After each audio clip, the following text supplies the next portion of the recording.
you to this amazing presentation done by author and military aviation historian Michael Schratt, and he's going to be delving into the dark files, a pictorial history of lost, forgotten, and obscure UFO encounters. So, ladies and gentlemen, Michael Schratt. Well, hello, everybody. I want to thank Aurelio for giving me the opportunity to join all of you today. I really appreciate it. We're going to do the best job we can possibly do here today.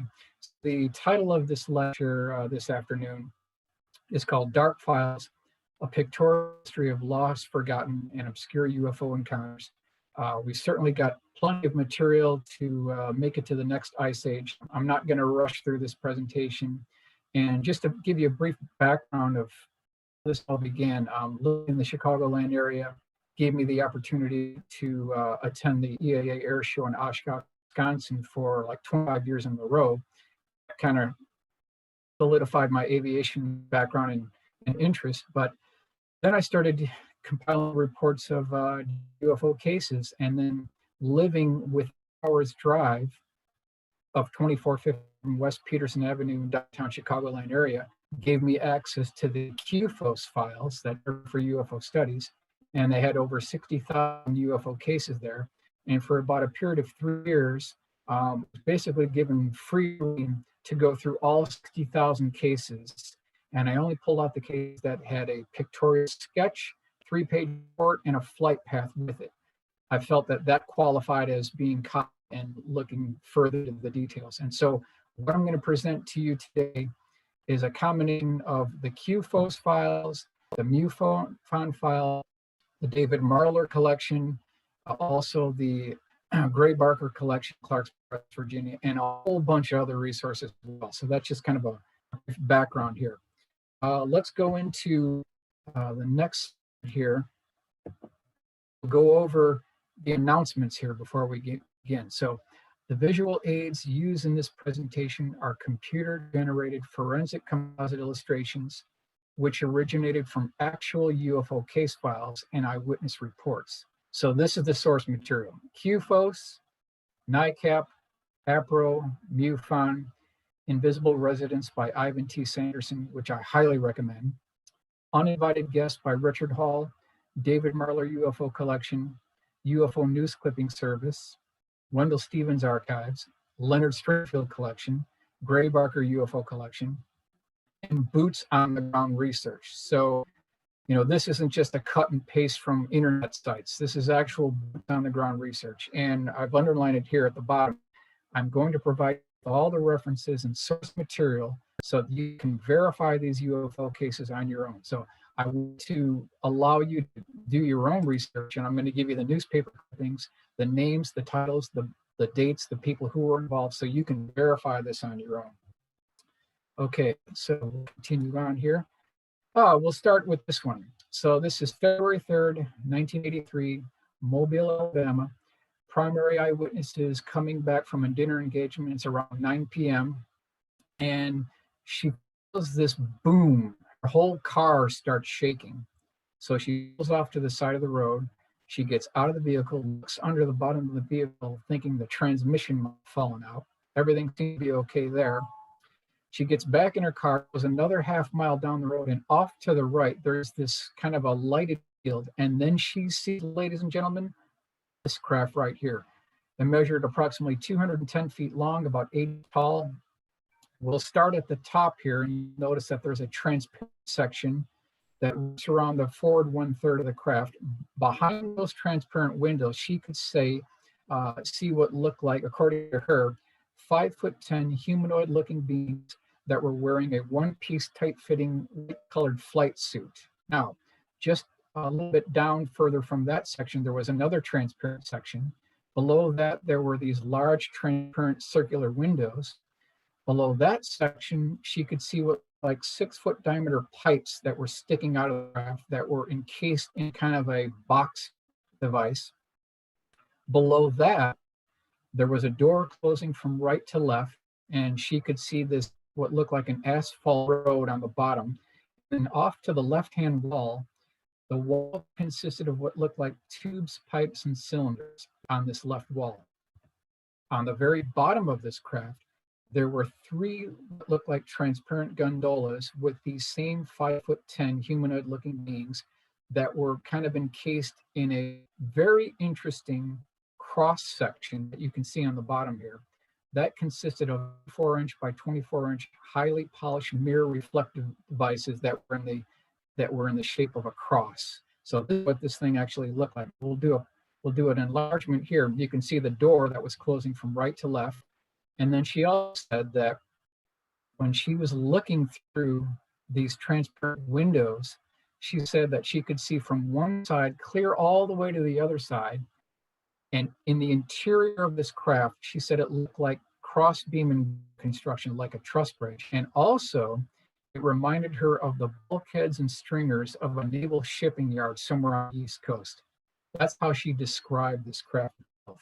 Now, just so that you can see that I'm not making this, here's the actual reference for this.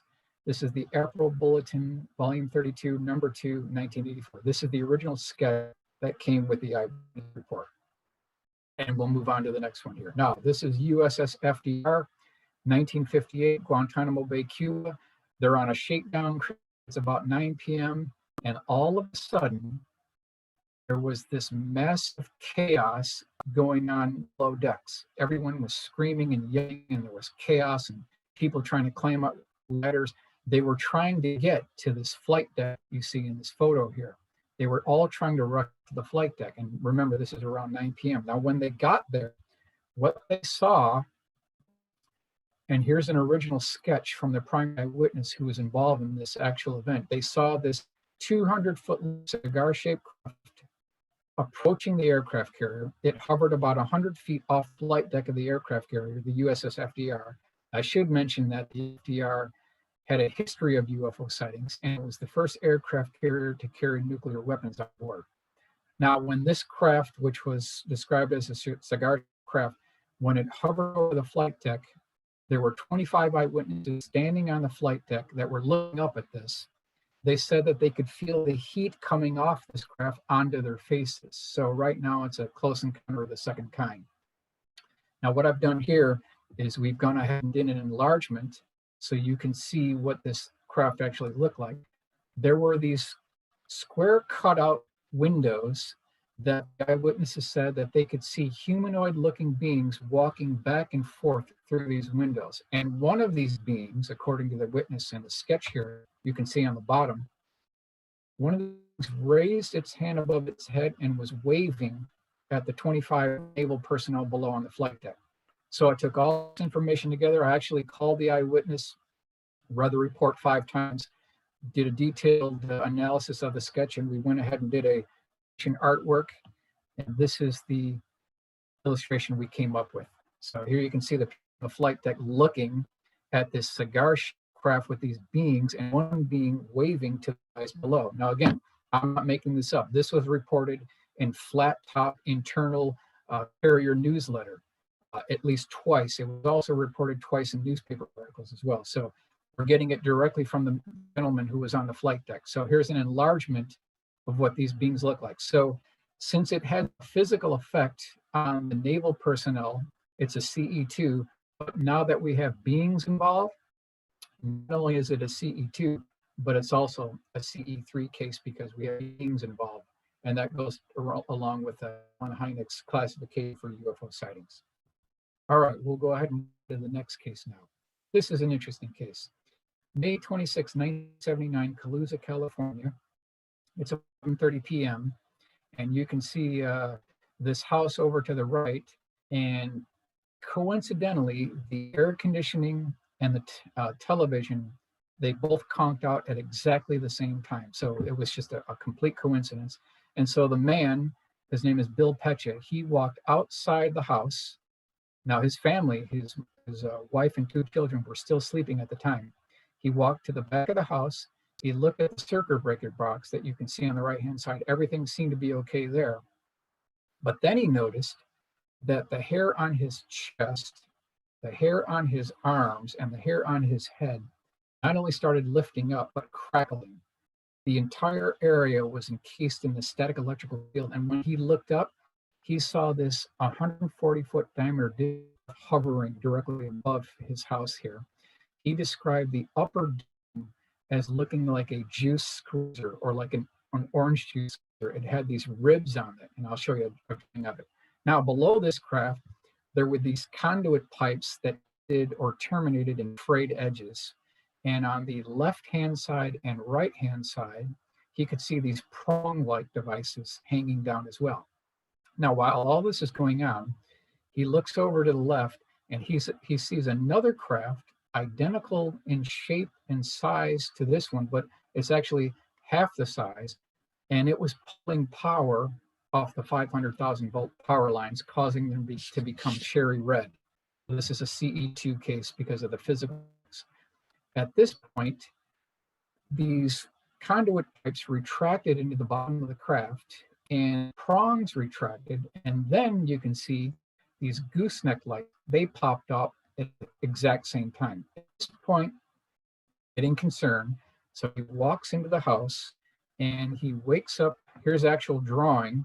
This is from the newspaper clip, the Sun Herald, Calusa, California, May 29th, 1979. You can see the conduit pipes coming down. You can see the concave rib sections here. You can see these gooseneck lights and then the prongs as well. So very good detailed drawing. He goes into the house. He wakes up his wife, his two kids. They go to the back room. They open up the blind and they see the large craft in their backyard, flanked on either side by two smaller craft, and they are pulling power off the 500,000 volt lines.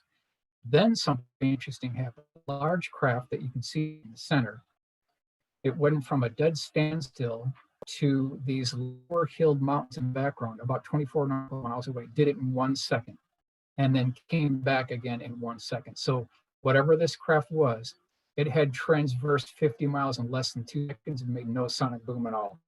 So someone's doing something. Someone's doing something. At this point, he gathers up his family. They go into the truck and they're getting out of it because they're shocked. They don't know what's going to happen. So he piles everybody into their pickup truck. They're screaming down the road at 90 miles an hour, and that large craft is now chasing them.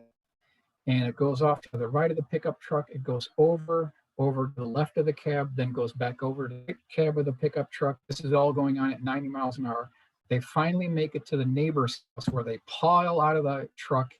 And here's the actual newspaper clipping, the San Antonio Express, February 6, 1977. Family tells of terror as UFO chased car at 90 miles an hour.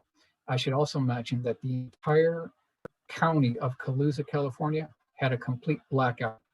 So again, we're talking about a CE2 event here. Now, when they get to the end of the road, they slam brakes, they come out of their car. And so you've got the original 4 eyewitnesses plus the 2 neighbors. There were 6 eyewitnesses who actually saw that large craft disappear at a high rate of speed. So very good case, and we've got newspaper clippings to back it up as well. Moving on, this is my favorite Project Blue Book case. This is March 12, 1966, Temple, Oklahoma. Now, a man by the name of Eddie Laxton, who was an electronics technician, he was working at Shepherd Aerospace at the time. He's going to work. It's about 5:05 in the morning. You know, the sun is just slowly breaking the horizon here. And he's going down the road, and all of a sudden, he notices that there's something that is blocking the road. It looks like a bowling pin. It's basically perpendicular to his line of drive. It's also been described as kind of a perch-shaped craft. But what you can see, and we'll start at the beginning here, there is a transparent bubble canopy that it looked like it came off of a B-26 bomber from World War II. The whole craft was standing about 3 feet off the pavement on these pogo landing gear legs. It had 2 high-intensity beaming spotlights out in front and 2 that were shining on them. And then he said that there was this air stair door with the door open, showing the interior structure of the craft. Right next to that air stair door, he said that there was a man. He did not describe this as an alien, but a man in 2-piece military green fatigue. He was wearing a base cap with the bill turned, and he was shining a flashlight near the bottom of the craft. Just above him On the upper spine of the craft, there was a spire that swept back to about a 16-inch diameter ball at the end. And then just left of the air stair door, there was about a 3-foot diameter transparent window that was divided into 4 equal pie segments. And aft of that, there was written, according to Eddie Laxton, the letters in black lettering, TL4768 on the side of the craft. Again, I'm not making this up. This is from the electronics engineer. At the very end of this thing, there was what looked like very small control surfaces that were too small for aerodynamic flight. That's what it looked like. Now, what I want to do now is I want to take you to his original sketch. This is Laxton's original sketch of what the craft looked like. It's a pretty rough sketch. I mean, it's very old. It's very beat up. But if you look, he's got kind of the primary components called out here. Again, very rough. But if you look at the upper dimension, he's got 75 feet over on the right-hand side. See if I can move this over. There we go. You can see he has a dimension of 8. So if this is supposed to be 8 in height, and this is supposed to be 75 feet in length, and this drawing is really out of scale. So looking at the Project Blue text report, looking at his sketch, looking at the newspaper clippings, I went ahead and cleaned up things, and this is the drawing that I came up with, that you can see what this craft actually looks like. Now, I also would mention that according to Eddie Laxton, who's the primary eyewitness, whoever this man was that had the flashlight that was shining on the bottom of the craft, on his shoulder, there were these bars and like insignias, kind of like a military ranking insignia that he could see on this guy's shoulder and arm area. That was something that I thought was interesting. He also said that if he encountered the same man later in time that afternoon, he could recognize him. He was that close to seeing him. So you can see here the designation TL4768 on the side of the craft. Again, you see this spire or prong or protrusion coming off with the ball at the end. And that's something that pops up again and again as we go through these cases here. You'll see the same motif repeat itself. Here's the actual Project Blue Book text card. You can see here you've got time, and it just talks about observer spotted object parked on highway in front of his car. Observer stopped car and got out to investigate. But as he got close to the object, a man apparently entered the object, and immediately the object began to rise from the ground. So what happened next is, once whoever this man was saw that he was being witnessed by Eddie Laxton, he hurried up the air stair door. He shut the door. Then there was this high-pitched drilling noise. The craft levitated off the ground for about 30 seconds and then departed like a spark on a grinding wheel and made no boom whatsoever. And this is back in 1966. Here's the actual newspaper clipping. This is Daily Oklahoman, March 4th, 1971. Object sighted, now rude. So here is the photograph of Eddie Laxton, and here's the newspaper sketch that they came up with. So you can see even he regretted even mentioning it to anyone. So that actually adds credibility to his case. Also, there was a truck driver that saw the same craft as well. He wasn't just the independent witness. And this is something that I thought was interesting. This is from the newspaper clipping here. Quote, "What I saw was definitely not from space," he says. "The man was wearing fatigue and had a cap with the bill broken up like Air Force mechanics wear," Laxton said. "It had common English letters on it." So according to Eddie, Laxton thinks that this is one of ours. He thinks this is one of ours. It didn't come from outer space. Just that we should all consider very carefully the implications about what that statement really means. We really should. We should think about what it means. He says it's not from space. He was there. All right, now, no discussion about UFOs complete. If we didn't talk about the 1897 mystery airship wave, in a nutshell, this is something that took place in Sacramento, Oakland, San Francisco, California. It actually took place in 1896, but it's always been known as the 1897 mystery airship wave. We've got newspaper clippings from coast to coast in this time frame where thousands, literally thousands of eyewitnesses have reported this strange You can call it a gondola-shaped craft. You can call it an object with a wing on either side. But either way, these things were reported from west coast to the east coast, and they reported also these beaming spotlights coming down. This is something that we're very familiar with this in the area here. But there was chaos when this was going on. There were people running, they were screaming. There were covered wagons that were overturned, and there was horses bolting because they just had never seen this before. This strange craft with these high intensity lights shining down. Many reports said that there were anchors coming down from these craft. There was laughter that was heard from these craft. These things had a rudder at the back of them. There were very well-dressed, eccentric inventor type with top hats that were on the top of these craft. Some people mentioned seeing big black dogs on the deck of these craft. So very interesting. So we'll continue on here. Here's some of the original drawings that came with some of the sightings, and you can see that there's a anchor being lowered. You can see these beaming spotlights. So that's something that we should keep in mind as well. Here's the highlights here. The wave actually began November 18th, 1896 in Sacramento. Object cast down brilliant beams of light on the city before it moved towards San Francisco. Eyewitnesses described the craft as being 150 feet in length with 4 rotor-like arms. In some cases, anchors attached to ropes were dropped from the mysterious craft, and laughter could be heard originating from the interior. Does this sound like an alien spacecraft? By May 1897, virtually all of these sightings ended. So when people talk about the beginning of ufology on June 24th, 1947 with Kenneth Arnold, completely missing the 1897 mystery airship wave. Here are some of the original newspaper clippings. The Record Union, Sacramento, California, November 23rd, 1896. Genuine aerial ship. Strange visitors seen there on Saturday evening. Yesterday, San Francisco Call has the following account of the airship having been seen over Oakland on Saturday evening. And they go page after page of details of what this thing actually looked like and the effect it had on some of the cities. Here's an enlargement of what the craft may have actually looked like. Now, this thing did land in the daytime in some cases, and witnesses ran up to these craft. They saw the quote-unquote pilots, and they said that the pilots were wearing smoke-colored glasses. So I thought that was interesting.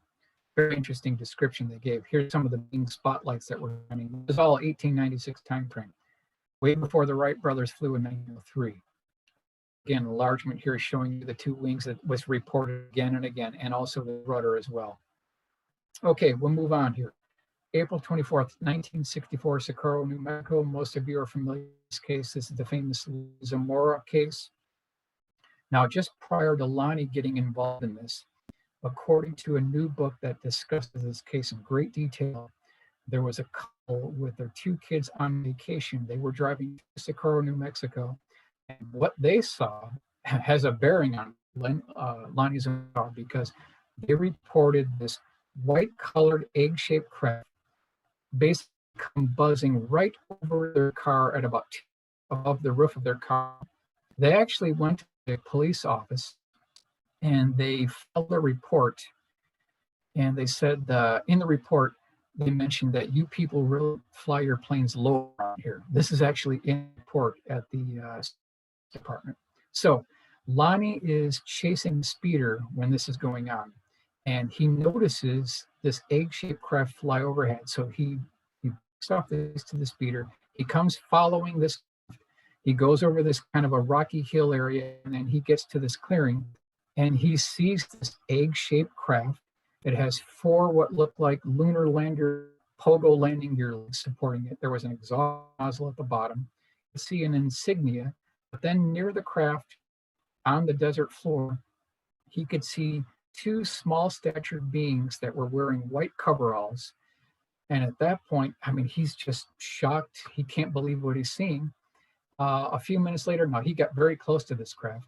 A few minutes later, whoever these beings were, they climbed up a ladder. They got into the craft. There was a frequency change to an audible sound that he heard.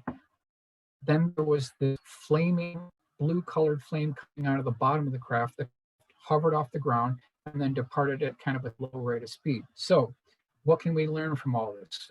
Here's the newspaper clipping, the New Mexican, April 27th, 1964. Flying object, its region, expert and investigation. Here is the drawing that I put together based on Lonnie Zamora's sketch now of what he had described the insignia on the side of the craft. So if we take his drawing and look at the enlargement here, and then we rotate counterclockwise 90 degrees, you end up with this. Now, if you take this TP insignia and you cross it with a small hash line, you end up with this. Now, if you transpose these letters 180 degrees, you end up with this on the bottom here, which I thought was interesting. Now, let's take it a step further.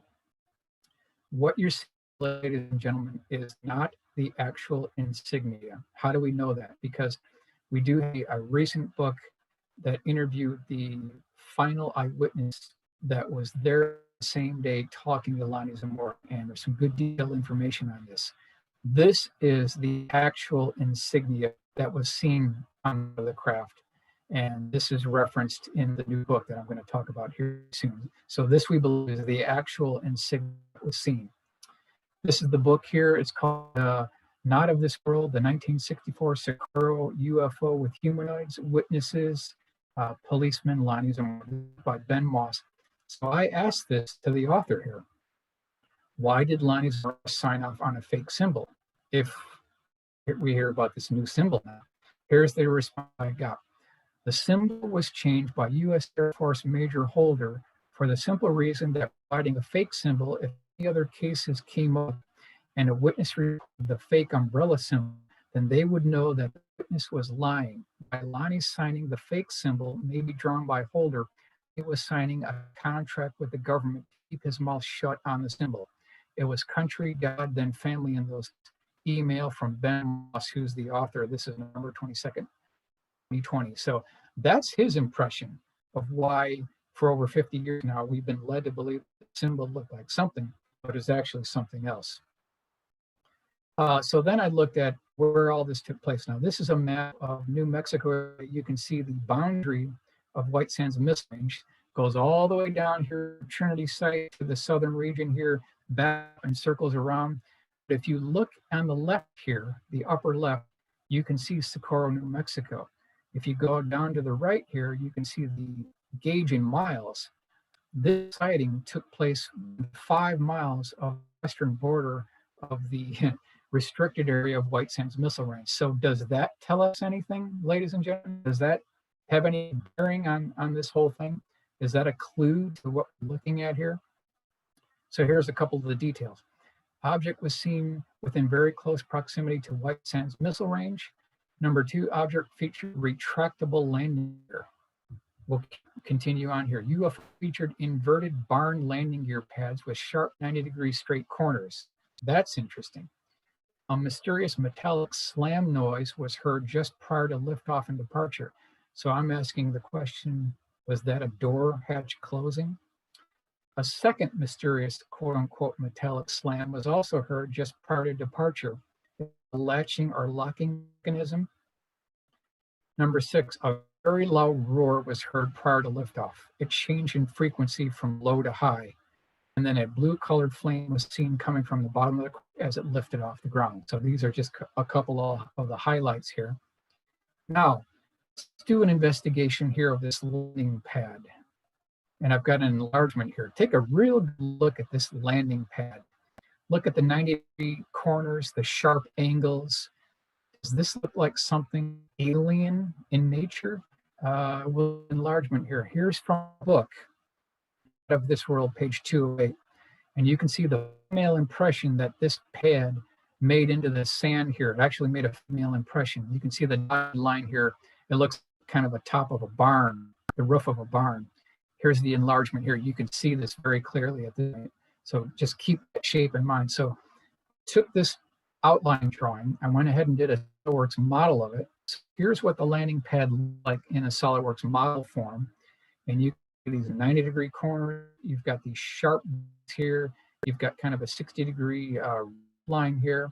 And then I did a 3-view drawing of it in this drawing here, you could see. So I posed this to everyone watching. Does this look like the landing pad of an alien spacecraft with these 90-degree sharp corners? And you can see the angle here. There's another 90-degree sharp corner here. It looks like some machinist on a moving machine. That's what it looks like.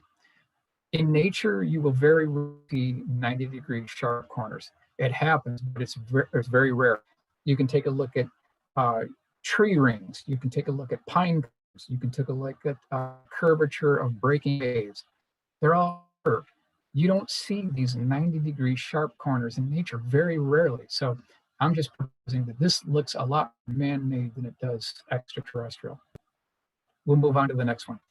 May 16th, 1967, Falcon Lake, Canada. This is the famous Stephen Meckelek Falcon Lake. This is the top 3 UFO cases pretty much in ufology. Most people have heard of this. So Stephen Meckelek, he was a rock hound. He was looking for minerals.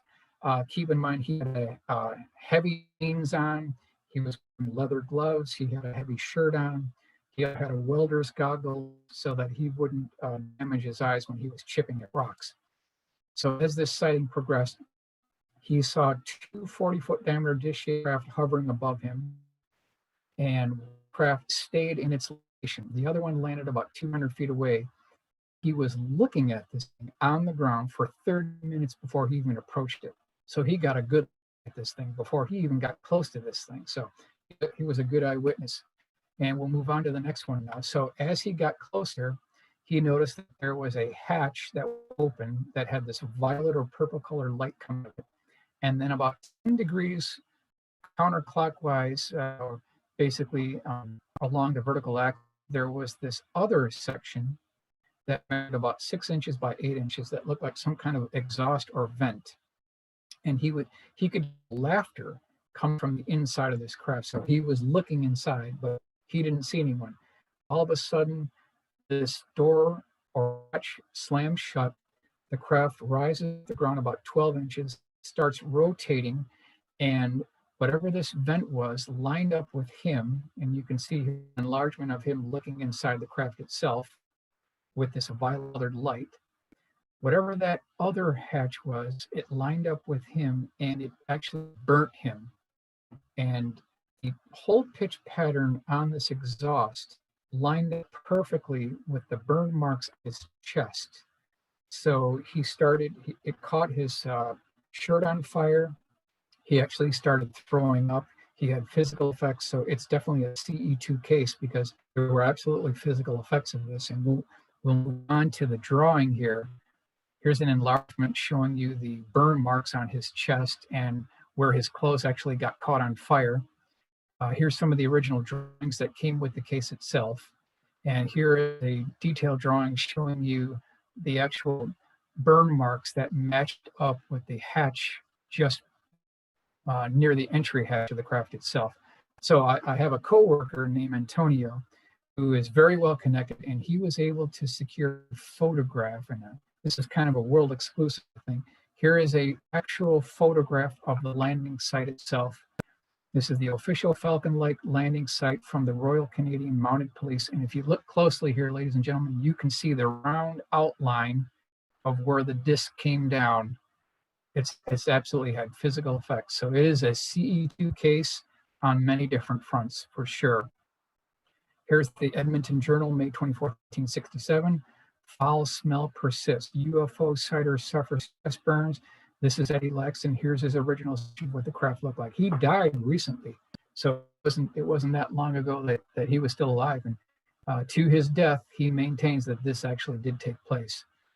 Next one here. This is the quote-unquote Father Gill sighting, June 26, 1959, Papua New Guinea.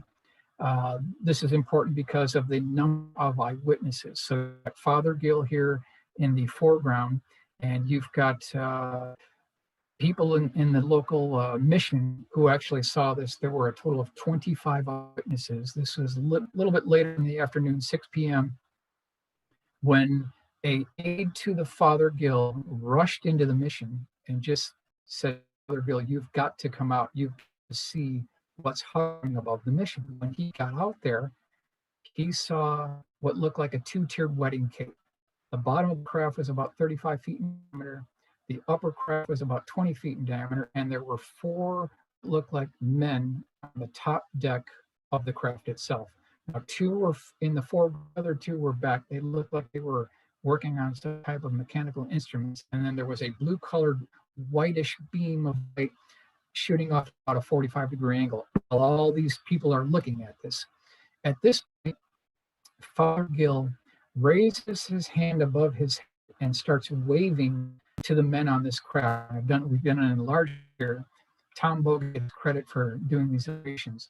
You can see whoever this was, it waved back to Father Gill. So now we've got a CE3 case because beings were involved. And again, there was at least 25 eyewitnesses who actually saw this. Now, it's an important case, but you know, when I spoke to Paul Hynek, who's J. Allen Hynek's son, he said, Mike, we had Father Gill over to Evanston for dinner one night. This is about 1974 timeframe. Father Gill was sitting right next to me, and he said he wasn't seeking fame or fortune. He just about this case very honestly, very clearly. And when I heard that from Hynek, who was sitting right next to the Father Gill speaking about this, I thought, yep, this sounds like a legitimate, honest case. And we've got some original drawings here. This is International UFO Report, November 1977. They've got different sketches of what this scene may have looked like. But again, you can see all these townspeople, at least 25 other eyewitnesses, including Gill, saw this actually take place. Now, here's a case from the CUFOS archive. This is December 26, 1972 in Venezuela. I dug this case up. I don't think it would ever be if someone didn't dig this up. But background on this case is that there was 3 eyewitnesses, the father, the mother, and their young daughter. They're on the top of the 14th floor apartment complex, looking off to the right, when they're expecting to see a commercial airliner come by. And what they instead see is kind of this colored flame approaching their apartment complex. As it got closer, they immediately determined that this was no commercial airliner. This was kind of elliptical shaped craft, about feet in length, had this very strange opposed hemispherical domes with a continuous spark mechanism going between them. And then wrapped around the last third of the craft, and then on sides right and left, there were these twin, what looked like cast iron exhaust ports. And I'm going to go ahead and do advancement here. And you can see the drawing, what this looked like per the original eyewitness. This is an archive drawing. You can see these cast iron exhaust ports. You've also can see the twin opposed hemispherical domes with this continuous spark gap mechanism. Here's the actual, what the flames look like. Now, he said that this thing flew by. He got within about 300 feet of it. His daughter went next door to get a pair of binoculars. So he got a very good close-up detailed look of this. And this is a SolidWorks model based on his original sketch. He said that the flames on this thing, and I'll advance it. Here you can see the twin opposed hemispherical domes. It looked like a welder's torch when it was flying by. And these, ladies and gentlemen, are these lasagna noodle flames coming out of these exhaust ports that he mentioned as well. Now, when this thing flew by and made about a 45-degree tip-up angle and then continued it on its way in the direction of the airport, and then about 20 minutes later, another craft identical to this one flew by. So he got 2 sightings of virtually the identical craft, multiple eyewitness case. Very good case. Now we'll move on to JL Flight 1628. This is November 17th, 1986, from Paris to Tokyo. They were over Alaska when this took place. And the pilot who originally reported this, and most people talk only about the second sighting, but the original part of the sighting involved what looked like 2 Campbell soup cans chopped down to 50 that had alternating blinking amber or red lights, and then what looked like black electrical running from the top to the bottom vertically. That's what this thing looked like. These were about 150 feet in diameter, following the 747. So a pilot called Alaska ATC at the location there, they were given clearance to an entire 360-degree orbit to try to shape these things, and they locked in their position. For about 30 minutes, they were following this commercial airliner. And here's the newspaper clipping. This is Miami Herald, January 4th, 1987. FAA reviewing data from night Japanese pilots reported UFOs. There is a tremendous amount of newspaper clippings to back this case up. What happened next is, and here's his original sketch, you can see looking outside the window, you can see these 250-foot diameter dish-shaped craft. This is out the port side window of the captain's window.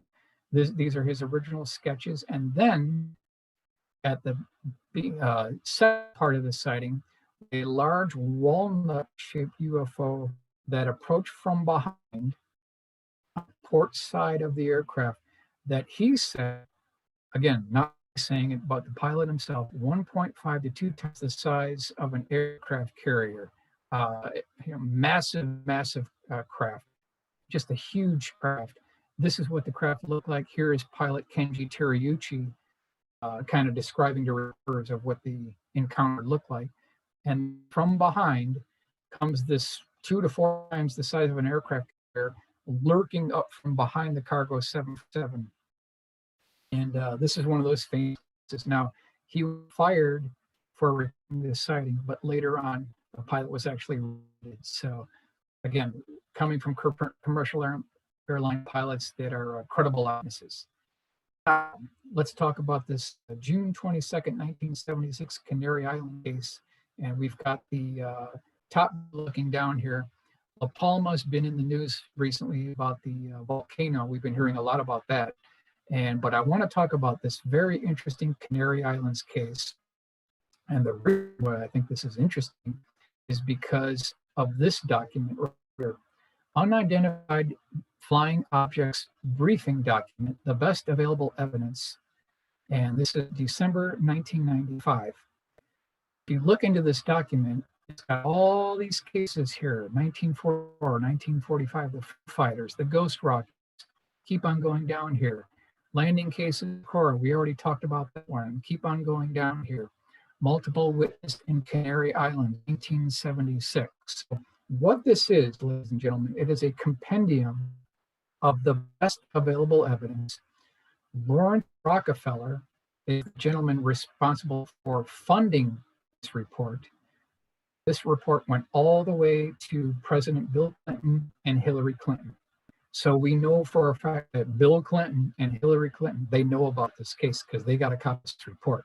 That's why this is interesting. That's why this is a very interesting case. Now, the beginning part of this case started here from the deck of the Spanish naval ship Atrevida, 3 miles off the coast of Punta Lintinta in Future Ventura. That's where this actually saw this beaming light. And I'll do a couple of slides back here. You can see here the beginning part of it here. And then this craft transversed this entire distance. So we'll go back to where we were here. This is the beginning of the sighting with this white colored orb. But whatever this craft was, or whatever this UFO was, from the town of Guay, Gran Canary Island, it covered 85 miles in 3 minutes, 1,900 miles an hour, made no sonic boom. It hovered over the city where at least 11 eyewitnesses, including a taxi driver, a medical doctor, patient, and people who were living in these little apartment complexes, they saw this light start increasing in size until it got the size of a 2-story house. And what happened next, ladies and gentlemen, is absolutely astounding. And Bill Clinton knows about this. He knows about this. Here is the sketch with the report. June 22nd, 1976, illustration by Michael Soar. What they actually saw was about a 20-foot diameter, clear, transparent bubble, just like a glass bubble, completely transparent. Inside this bubble is a pedestal that you see at the bottom here. Attached to this bottom pedestal were 3 more of these mounting devices. And then there was this clear, transparent tube running up from the base of the pedestal up toward the top of this transparent bubble, and there was blue colored smoke that was rising up from this transparent tube. Then what was interesting, there was what looked like 12-foot tall, we call them humanoid looking beings. They were wearing a red one-piece tight-fitting flight suit. They had elongated skulls, and they had cone-shaped hands. You can't make this stuff up. They had cone-shaped hands, and they were operating levers. Well, this is all going, at least 25 eyewitnesses saw this. So here is the final rendering of what we came up with of what these beings look like. You can see their hands. You can see the lever type devices that they're operating. And when this thing enlarged to this size, it stayed there for about approximately 10 minutes while all this is going on. And then there was a huge flash of light and this thing disappeared. Very good case, multiple eyewitness case. We'll go ahead and move on to the Chicago here, April 2001. I actually spoke to the primary eyewitness. He was with at least 6 other eyewitnesses. So there were 7 eyewitnesses. This is very early in the morning. It had rained the night before, so the tarmac was wet. They were all at something called the Ozark hangar when they saw what looked like a cigar-shaped craft. Now, from the side view here, it does look like a cigar-shaped craft. Looking from the top down, it was a circular dish craft that they described as having 12 elongated rectangular windows that were lit from the interior. He also said that there was some kind of a transparent cockpit section that he could see as this thing is just flying by the airport here at close range. Then he said at the back of this, and these are his words, it looked like octopus tentacles were alive that had about a 24-inch highly polished reflective chrome ball at the end of them. It's the second time we've heard this, these protrusions with balls at the end. Now, about 2 minutes after passing their location, this craft passed an active runway at O'Hare Airport. This is in 2001, April, May. And then just after it passed the runway, there was a low frequency rolling noise. It was a 747 taking off on takeoff roll. So if this had happened just minutes prior to, we could have had a mid-air collision and hundreds of people could have been killed. It's a strong possibility. Now, here is the original sketch of what the encounter actually looked like. You can see his elongated rectangular lighted windows from the interior. And then you can see these octopus prongs with the balls at the end of these antennas. So we keep on hearing these prongs or protrusions coming out of these craft. This is the drawing I did. This is updated per the original eyewitness. And you can see the forward section of the cockpit here, and then these very strange, almost alive looking octopus tentacles, these some type of globe at the back end of them. Okay, we'll move on to the next case. December 1976, Dana Point, California. So you have a mother and her 2 young children in the passenger side. They're driving down the road, and I've illustrated this in the daytime so you can see.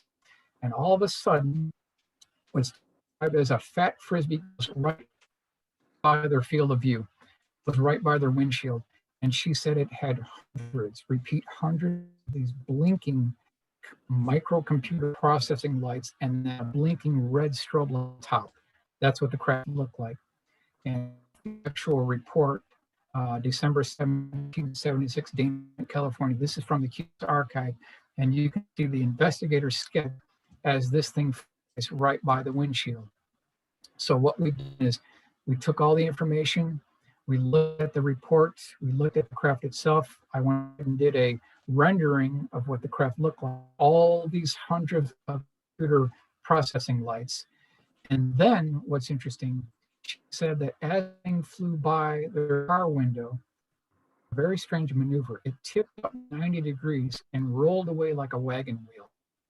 So we put all that information together, came up with this rendering, the exact make and model of the car they were driving when this took place. I don't know the color of the car, but I know the exact make and model. And then as this thing tipped up like a wagon wheel, that's what this might have looked like as they saw this thing in the rearview mirror. So very interesting case. And I've got another case of these strange fat frisbee UFOs as well. We'll move on here. November 20th, 1956, Danielson, Connecticut. Primary eyewitness was hanging up clothes. We've got kind of a dark scene here. She ends up seeing 25-foot half globe that's cut in half. It has these, what I call vanity lights that are blinking, rotating on the bottom of the craft. And what's interesting is this craft got really close. It almost chopped off the clothes here. It almost came over the lawn and basically went right down their front yard here. It kind of did a tip maneuver and then almost hit the chin and parked itself almost directly above her. So she got a really good look on the bottom of the craft. And what she described are you can call them sockets. Each socket looked like it was connected to a light bulb, and the light bulb connected to what she said like a Tesla coil or donut. And each donut was surrounded by a black band. That's what she said she described. Here's what these Tesla coils look like. It said that on the bottom of these donuts were separated by these black bands. She mentioned that it was strange writing or insignia. It kind of looked like Mayan pottery or something that looked like Inca pottery or something that you would see on Oriental rug boards. That's what she said it looked like. This is her original sketch. She did a really good job. You can see this very strange inscription at the bottom of these donuts. And then I went ahead and did a detail over here. You can see these donuts here. If you look over to the right, you can see these insignias. I've got this called out here. Resembled an ancient Arabic line, also looked like the order of a Peruvian, Persian, or Oriental rune. Reference designs on Mayan or Incan pottery. So this is all 1956. Someone's building something. Kind of looks like a man-made device, almost completely silent. But the fact that it had these blinking lights that a vanity light, I think is very interesting. We'll move on to the next one. January 1st, 1970, Finland. Two skiers are going down the ski hill. They notice this strange cloud following the skiers. They actually stop near this clearing area, and all of a sudden there's this beaming white flash. When the flash dissipates, they see this 10-foot diameter dish-shaped craft that has kind of three balls or in domes on the bottom of it. And then a light comes out from the bottom of the craft near the center, shines on snow below, and that light dissipates. They see what can only be described as a small garden gnome. Again, I'm not making this up. They see this garden gnome that has a green-white one-piece type flight suit. He's wearing colored boots, has a cone head. He has kind of a wrinkled face, and then he has what looks like a camera device, and he's moving the camera to each skier like he's taking photographs. So just so you don't think I'm making this up, here's the original sketch from the Gray Barker collection in Clarksburg. About 10 minutes later, there was another bright colored beam of light. The man appeared, the craft appeared, and immediately the skiers started getting some type of effects from this craft. They were throwing up. One guy debuckled himself from the skis and they had to walk a mile back to the lodge. So it's a CE3 case because not only is it physical effects, they had some action with some type of a. The next one here, this is July 9th, 1995. There were 4 students that saw a very strange UFO in the ground here. It kind of looks like 2 saucers with a rectangular elongated section in the center. It had multicolored lights around both of the saucer sections, and then shafts of light coming down.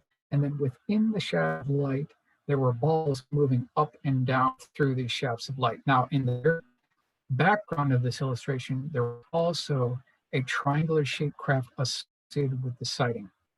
There was one of the eyewitnesses that really getting panicky.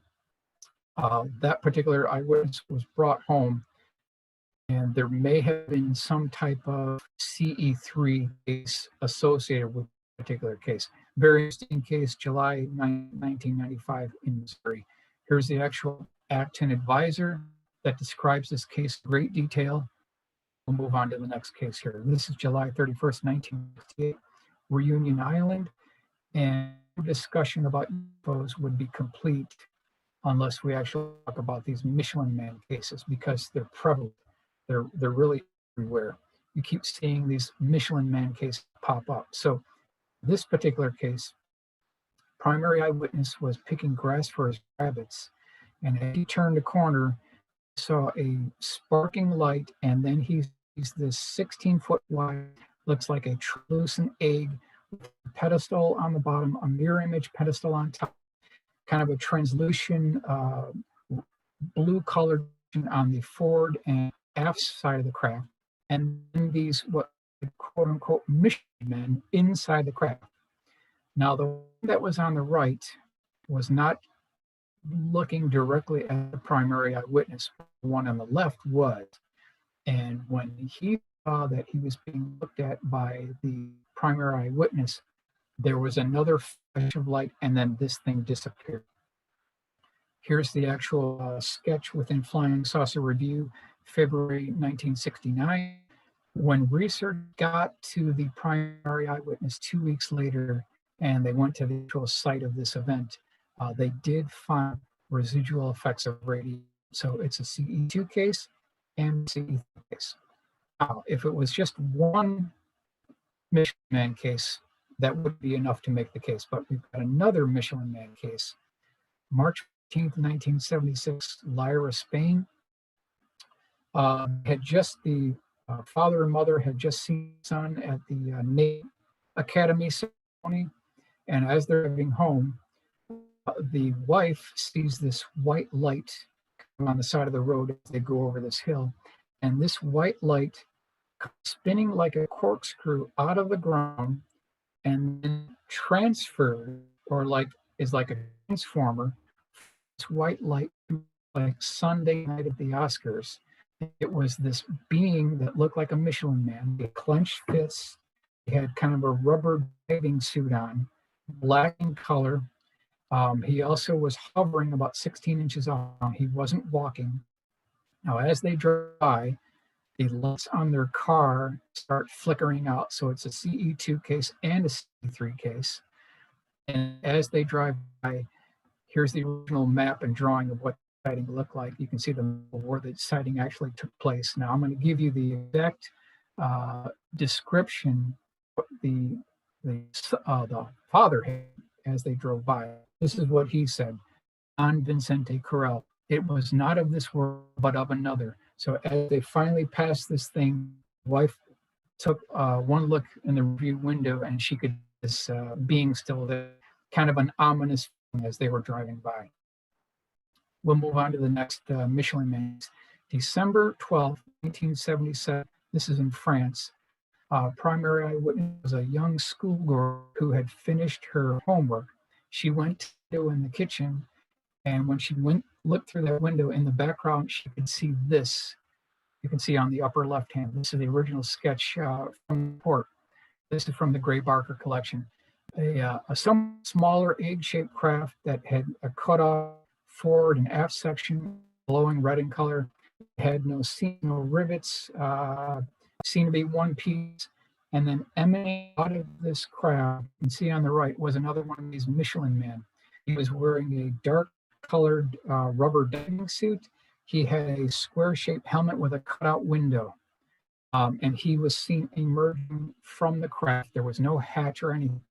3 minutes later, he went to the craft, and on the bottom sketch, you can see all these points of landing. So this is back in December 1977. The third Michelin Man case. So let's talk about some UFO crash retrievals here. And I'm using the statement, UFO crash retrievals, the ultimate holy grail of ufology, because these cases can eventually be proven. And that is the physical evidence that we're looking for to push this field forward.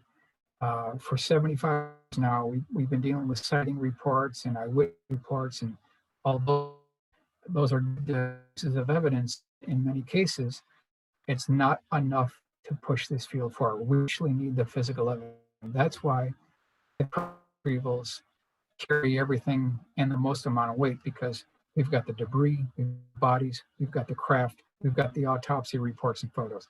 That's what we're looking for. So we'll consider this craft right here. Crash retrievals don't begin with Roswell. They begin with Cape Girardeau, Missouri, April 1940. So this case begins around 10:30 at night. Reverend I knock on his door. We'll get into his involvement in this as well. And the police officer said, Reverend, we believe we've got an airplane crash we'd like you to investigate. So he climbs in a squad car. They go about 20 minutes across town and get there. There's some townspeople there. There's some paper reporters there. The military had not got this yet. There were a couple of burning embers and fires in the background, but when they got there, they actually saw 3 humanoid beings laying on the ground. One was still alive. There was a smaller shaped dish craft with a dome on top. There was a hole on the side of the craft showing the interior components of the craft. Kind of look like switches and dials and levers.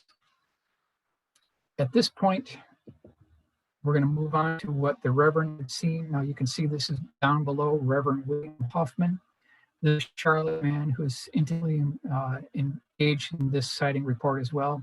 MUFON Journal, November 2001, a very good synopsis of this case. So if you want to read more about this, I suggest getting this particular issue.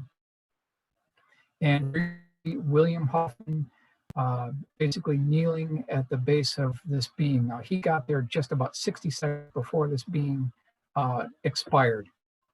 And when he was driven home that night, he was a changed man. He brought his family together and said, I saw something tonight that I can't believe, but I'm going to describe it. I'm going to say it once, and I'm never going to repeat it again. He lays out the entire story, and at this point, the military gets onto the scene, and here's Charlotte Mann. What happened is there were 2 firm hands that took one of these dead corpses, they propped it up, they lifted it under its armpits, outstretched his arms, they took a photograph of this thing. This is a sketch kind of loosely based on that photograph. And that sketch had been handed down through the family. You see Charlotte Mann on the left side. She actually saw the photograph multiple times. She held it in her hand. She got a good look at it. And then somewhere around 1973, this photograph was given to a quote unquote photography expert who wanted to use it for analysis. And then that's where that photo disappeared. It always seems in ufology, the actual evidence that we're looking for is always 2 steps ahead. So I put all the eyewitness testimony together in conjunction with my illustrator, Tom Hogan, and we put together a replica of what this photograph would look like. And you can see what our replica may have actually looked like, according to the eyewitness report, according to the Reverend, and according to Charlotte, who actually saw the photograph. So this is only a replica. It may have looked like, so you can see the being propped up under pits with the arms stretched and the craft in the background. So where could you hide 3 extraterrestrial bodies and a circular craft or debris of unknown origin back in 1941? Where would you want this thing? Well, you'd want it in the Pentagon, right? You'd want it in the Pentagon. Well, back in 1941, the Pentagon didn't exist. So according to books that have been written about this, they actually hid the bodies and the debris and the craft at the Capitol building in Washington, D.C. That's where allegedly these bodies and the craft are hidden. Could they be there today? It's possible. We don't know, but according to the report. U.S. Capitol basement storage area is where they were stored. So in this illustration, you see part of the craft. You can see some of the debris. And then the bodies, which were involved in what looked like glass cylinders, they were there also as well. So this is all 1941, prior to the 1940 crash at Roswell. Now this is interesting, and I think I've done an enlargement here. This is a alleged retype memo from FDR to General George C. Marshall, dated February 27, 1942.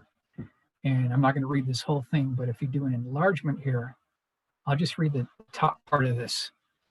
So this is, again, the retype memo from President FDR to General George C. Marshall, dated February 27th, 1942. He says, I have considered disposition of the material in possession of the Army that may have be great significance toward development of a super weapon of war. I disagree with the argument that such information should be shared with our ally, the Soviet Union. Consultation with Dr. Bush and other scientists on the issue of finding practical uses atomic secrets learned from the study of celestial devices precludes any further discussion, and I therefore authorize Dr. Bush to proceed with the project without further delay. So look at this. Number one, they talk about the disposition of material in possession of the Army. Okay, that's the first thing. So all we're talking about, they've got debris, right? Then they said they're talking about the development of a super weapon of war. So they're trying to reverse engineer the technology using man-made devices for a war weapon. And then they talked about here the recovery learned from celestial devices. Who talks in that way? They're talking about something that was recovered. We also know about the 1942 Los Angeles case, right? So by 42, they already had at least one craft. So we'll move on here. The wording on this is important. Move on to Roswell at this point. So this is July 2nd, 1947. You can see Roswell down here. And when we talk about Roswell, we always hear about just one impact event. But in point of fact, we're talking about 4 separate events, all connected to the main event. If you look on the left-hand side here, you can see what's called the touchdown site. Well, that was located 5 miles north of the debris field. The touchdown site is where Lincoln LaPaz and Louis Rickett described seeing what looked like, quote unquote, a black colored seamless box. They also saw it described as fused green glass, the same kind of green glass that's known as trinitite, that can only be done with the use of high intensity heat. Now, just south of the touchdown site is the well-known debris site. That's where Mac Brazel discovered the debris on the morning of July 3rd, 1947. And there was debris all over his ranch area. The sheep would not pass or cross through the debris field. They also saw a 10-foot wide, 200-foot long gouge into the field. Now here you see the arrows indicating the direction of flight path. And then this is impact site, approximately 35 to 40 miles north of Roswell. That's the impact site. Now, according to Don Schmidt, who's signing off on this, there were 5 bodies recovered and 1 was still alive. Now, approximately 2.5 miles west of the impact site is the second body site, where 2 bodies were recovered. So here you can see there's 4 actual sites associated with the Roswell incident. Now I'm going to take you through the use of these illustrations, show you what's actually going on here. This is a photograph by Don Schmidt. This is the Roswell impact site, July 2nd, 1947. So this is what the scene's like, ladies and gentlemen. You can see it's very barren. It's very, it's kind of a hostile area. There's really no trees here. So something could be seen for miles around. This is actually what the area of this incident actually took place. Here is on July 3rd, 1947. So you've got Mac Brazel on the left, and then you've got 7-year-old Timothy D. Proctor on the right on horseback. You've got all this debris on the ground, and then this gouge that's about 10 feet wide, 100 feet long. And the way they did things back then, if you're old enough to ride a horse or old enough to walk, you were old enough to ride a horse. So this is the scene of what it may have looked like July 3rd, 1947. And we'll move on to the next slide here. Now this is the retrieval operation, July 8, 1947. If you look on the background, you have a water tank, you can see a windmill. Don Schmidt said that the impact site was very near the vicinity of a water mill and windmill. So that's what you see here. You've got a 6x troop transport on the right. Over on the left, we've got a 18-wheeler tractor lowboy trailer. That'll become important as we move along. There was definitely an ambulance truck associated with the impact site as well.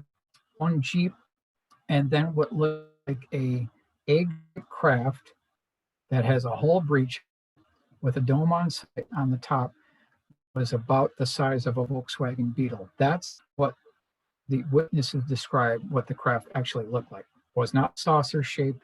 It was egg shaped with a dome on top the size of a Volkswagen, kind of a smaller craft. Now I want to move forward here. Here is the site of 4 p.m. and we've got this like to the minute, July 1947, going downtown Main Street in Roswell, heading in the direction of Hangar P3, Building 84, the 519th Bomb Group. So you've got the Jeep front, you've got the tractor trailer boy carrying an egg-shaped craft with a tarp on top with ropes covering the tarp, completely invisible. You could not see anything below that tarp. They concealed it very well. Going Main Street, Roswell, there were at least 2 paper boys who saw this, and at least we've got multiple eyewitnesses who saw this convoy going down Main Street. This is 4 p.m. July 8th, 1947. Now I want to take you inside the hangar.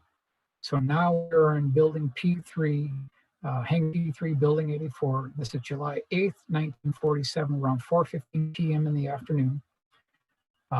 There were 2 guards posted on either side of the hangar. They had come in through the other opposite direction that you usually see when you go to Roswell Army Airfield today. You'll see the forward part of the hangar. They came in through the opposite side. So over on the left, we've got the 6x transport with the debris. We've got the ambulance truck that's period correct. We've got 4 bodies because there were already body flights going out of the thing. So concurrently with this operation, they were retrieving and flying out the bodies. The first body flight was by Pappy Henderson in a C-54. There were also reports of small statured child-sized caskets there. And then you see the debris from craft on the 18-wheeler tractor lowboy trailer here. So by the time it was July 8th, 1947, 4:15 p.m. in the afternoon, it was already in motion. A chaotic situation. They were already beginning to fly bodies out. And then you can see here the crate that they had built that would be later loaded into the bomb bay of B-29. So here is the flush B-29. The concept here being that they would take crate with the bodies, they would put that crate in atomic bomb pit, they would taxi the B-29 over the bomb pit, and then by way of a hydraulic cylinder device, they would lift the crate containing the bodies into the bomb bay of the B-29. And that's what happened. This is July 9th, 1947. This now gets us to the autopsy, July 1947. Sometime after that, the autopsy was done at the Aero Medical Lab at Wright-Patterson Air Force Base. So somewhere, not only do they have the debris, but they've got the bodies, they've got the autopsy reports and photographs, and this is the kind of evidence that would be required to bring ufology out of the science fiction realm that some people believe this is in, but in more of a science fact realm. That's the kind of evidence it would take. March 25th, 1948, Aztec, New Mexico. We should talk about the next case here. Now, this was vetted out by Scott and Suzanne Ramsey, who actually put more research effort and funding into looking into this case than anyone has ever done to Roswell, according to Stanton Friedman, late Stanton Friedman. March 25th, 1948. Here's their book, Incident, the Aztec Incident Recovery at Canyon. And I'll go ahead and advance to the map. So here's the timeline of Aztec, New Mexico. If you go about 12 miles to the east, you can see here, this is the location of the crash site. So what did the crash site look like? What did it actually look like? Here's the scene of when the oil field workers got there. This is the top view looking down, and it was about 99.9 feet in diameter, highly polished, kind of a aluminum reflective, and then there are at least 6 18-inch diameter portholes showing the interior part of the craft as well. Again, I've got the dimensions here, 99.9 feet in diameter. This is what it might have looked like when the oil field workers got there. They climbed up onto the bridge of the craft. They went toward the center dome. They were looking on the interior windows. They wanted to see what this thing was. They had never seen anything like this before. What's interesting is Scott and Suzanne had tracked down a couple of these surviving oil workers, and they said that there was a U.S. Army helicopter that did one orbit around the scene and then departed. And the oil field workers didn't know if the helicopter was more strange or the device laying on the ground was more strange, because they had never seen a helicopter like that before. So oil field workers go back to their truck. They go up to one of these windows that had a small quarter-size hole in it. They started poking that stick through that quarter-size hole, jigging some devices here, and they activated a hatch on the bottom dome of the craft. They got inside the bottom dome, they climbed up inside the deck of this craft, and what they saw inside shocked them. What they ended up seeing were two about 3.5 to 4 foot long beings that were slumped over on control panels, like control consoles, and there was buttons and switches and dials in there. There was also what looked like purple colored lettering that was projected on the inside wall of the upper dome. So these, whatever they were deceased. They looked like they were brown in color, slightly burnt, could have been suffering from the effects of decompression. When they got to the mid deck, which would be this area right in here, this mid deck, they found 15 more bodies, a grand total of 16 bodies. At this point, the military got on scene. You can see the retrieval operation here.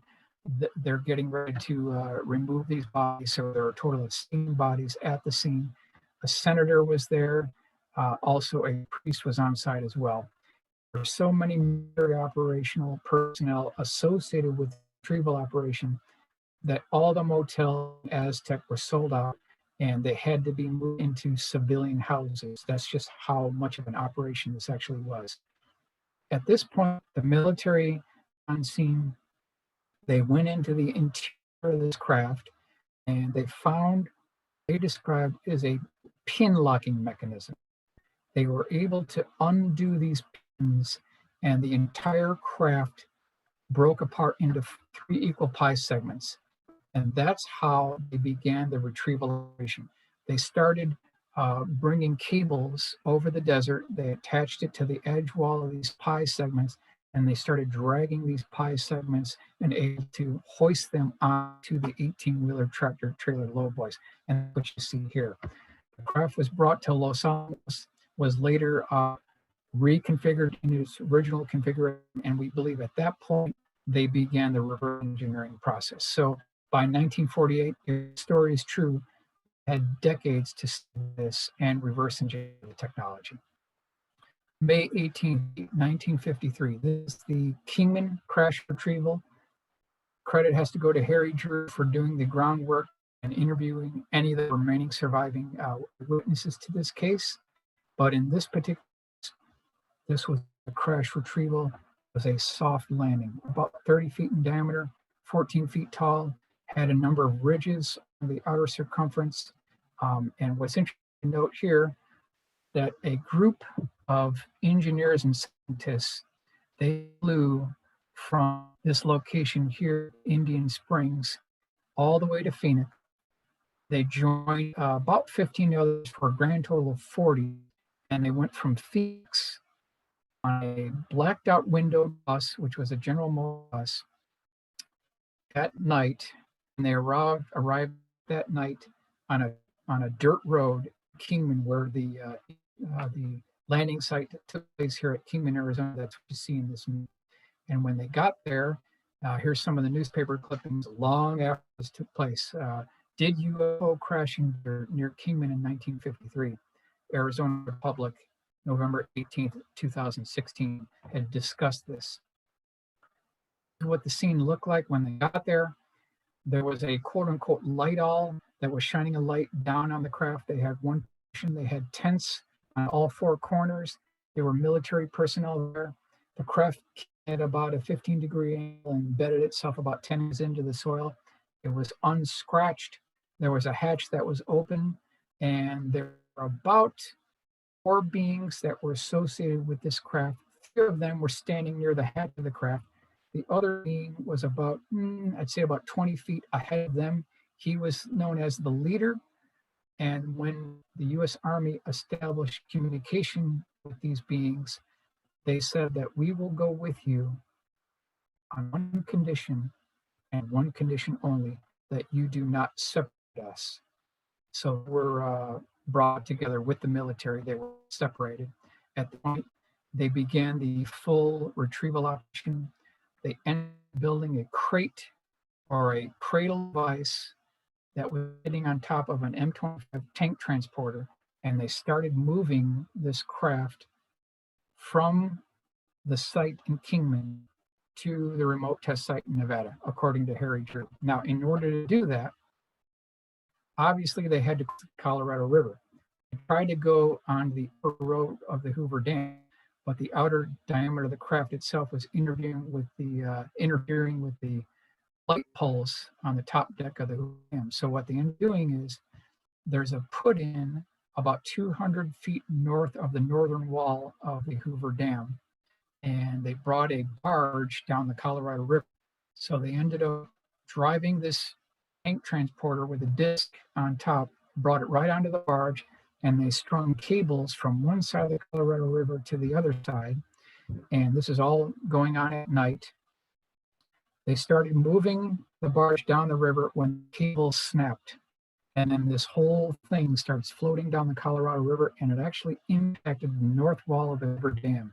So if you go to the Hoover Dam today, you may actually be able to see the impact mark of that impact, where the outer rim of the disc hit the northern wall of the Hoover Dam. They eventually made it to the other side and then went to a remote test site in Nevada. Now, this is per the research that Harry Drew have been able to dig up. Here's the enlargement of the craft itself, and then we'll do an enlargement again, showing you the track trailer, cradle, and the craft on the cradle itself. If you want to read more about this case, you can get Harry Drew's book, which is coming out soon, 7 Days in May, The Kingman UFO Story.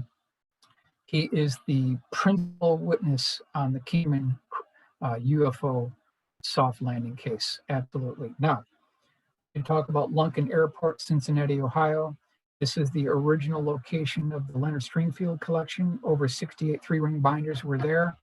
We believe that they're still there now. So that has now been available for research. And I'm going to take you inside the actual archive section where these were stored. These are the file cabinets. And then on the table, I've laid out some of these three-ring binders just to show you that I was there, did do the legwork here. Leonard Stringfield was the gentleman who in 1978 coined the term UFO crash retrieval at a lecture in Dayton, Ohio. He had compiled many different stories from what he claimed were firsthand witnesses, UFO crash retrievals, debris, body, autopsy reports, and actual autopsies. He compiled all this together in this book called UFO Crash Retrievals, The Complete Investigation Status Reports, 1978 to 1994. So if you want to hear more about alleged firsthand military retrieval reports of these craft, this is the book to get right here for sure. Now, within this book, he describes one case who was a naval captain for Braniff Airlines. He was later a Braniff Airlines pilot. He went to Wright-Patterson Air Force Base back in 1963, and they were walking down some of these hangars. One hangar had a small crack in it. He looked in, he saw two dish-shaped craft about 30 feet in diameter that was propped up on a wooden beam. Near that one was a smaller one, about 20 feet in diameter. And then when he was later questioned by the general, he questioned Navy captain and said, "Captain, what did you see in that hangar?" And the captain's response was, "I didn't see anything." And so that's where it ended. So that's just one case within the Stringfield collection. Another case was this is Great Lake Naval Station, 1973. There was a courier who was commissioned to deliver a very important letter. We believe this actually took place in this Quonset-style building that you see kind of in the center of this photograph. This is Great Lake Naval Station, 1973. So he's walking down this corridor, which was a long corridor. He makes a left-hand turn, walks down another corridor, and he has a military guide with him as he's going down these corridors. And when he gets to this large open area, he sees guards with machine guns, and all these technical people, these one-piece type fitting lab coat technician coats on, they're looking at this device, a teardrop-shaped UFO that's 35 feet in diameter, may have been recovered from the ocean, 12 feet tall, a band running on the outer part of the craft. And this craft was propped up on scaffolding and beams so that people could walk on and walk around it. That's interesting, as we'll see a little bit later, but this is the second case within the Leonard Stringfield collection. Here's a rendering update of what it actually may look like. So this is all back in 1973. Now we'll move on to this case, which is also in the Leonard Stringfield collection, which I think is my favorite case within those 3-ring binders. I actually spoke to the eyewitness who interviewed a Marine who claims back in December 1963. Now, this is just a few weeks after Kennedy was assassinated on November 22nd, 1963. He claims he was called out of bed. This is December 1963. He was told to board a plane that had blacked out windows, and he was stationed at Cherry Point, North Carolina. So he boards this airliner with blacked out windows. They fly about 3 hours on the plane to an undisclosed location that even he didn't know where it was. In a naval facility, Air Force facility, he didn't know. When he got there, they opened up this hangar or building and propped up on scaffolding about 5 feet from the bottom of the floor is this craft, which I've done a drawing here based off of his original sketches. It was this fat hamburger-shaped UFO, 40 feet in diameter, 15 feet tall, highly polished mirror aluminum exterior, kind of reflective. It had about 9 elliptically shaped windows wrapped around the outer circumference of the craft. It had a hatch on the bottom, and I will mention that the hatch was so perfectly integrated into the craft itself, you could not see the seams at all. That's how fully integrated this was. And he also said that there were, on his original drawing, he had red dots, which were the attempted points of entry into the craft itself. So I've done another drawing here that shows you what the craft looked like as it was propped up on scaffolding. So this was kind of a round-shaped scaffolding all the way around the craft itself, so you could walk around this. They built a catwalk around the thing. He also said that there was a white painted circle on the floor directly below this craft, and his job as a guard in the Marine was to guard this craft for a period of 2 weeks.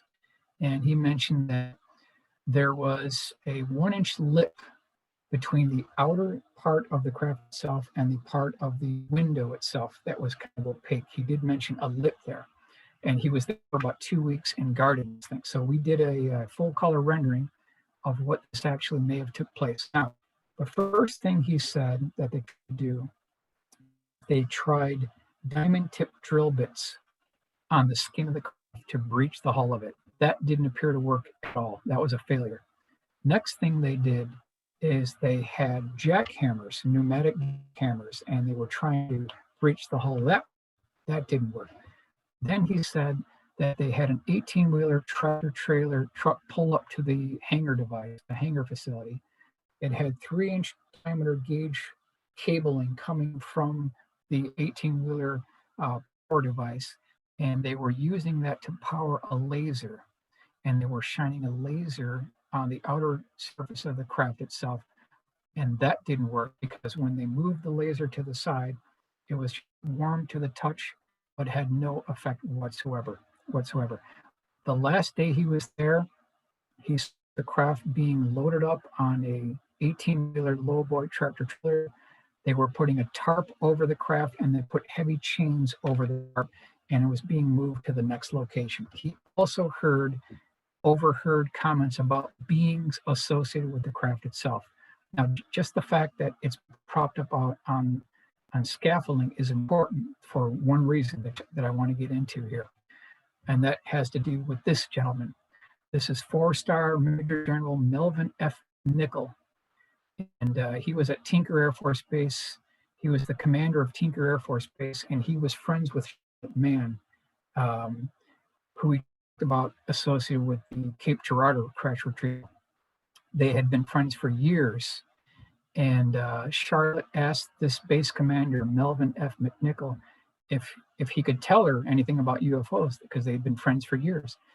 And this gentleman said, Charlotte, if you ever repeat what I'm about to tell you, I will deny it and it could ruin your career. And this is what General Melvin F. Nichol told Charlotte Mann. Number one, he had walked around a UFO that was propped up on scaffolding. Number two, the UFO was located in the West. And number three, these were recovered. If we think about what we just said, we just had the testimony of a Marine who said that he was guarding a flying saucer that was put up on scaffolding and they built a catwalk around it. This was 3 hours by plane from Cherry Point, North Carolina, which would be in the vicinity of the West, confirmed by Melvin F. Nichol, and then bodies were recovered. The Marine also overheard mention that bodies were recovered. So when I heard this from Charlotte Mann, I said, I got it. It confirms the Marine's account. Here he is, the Daily Oklahoma, July 11th, 1986. This is his obituary, ex-Tinker Commander Melvin McNichol. So he was a real man. He was a friend of Charlotte Mann.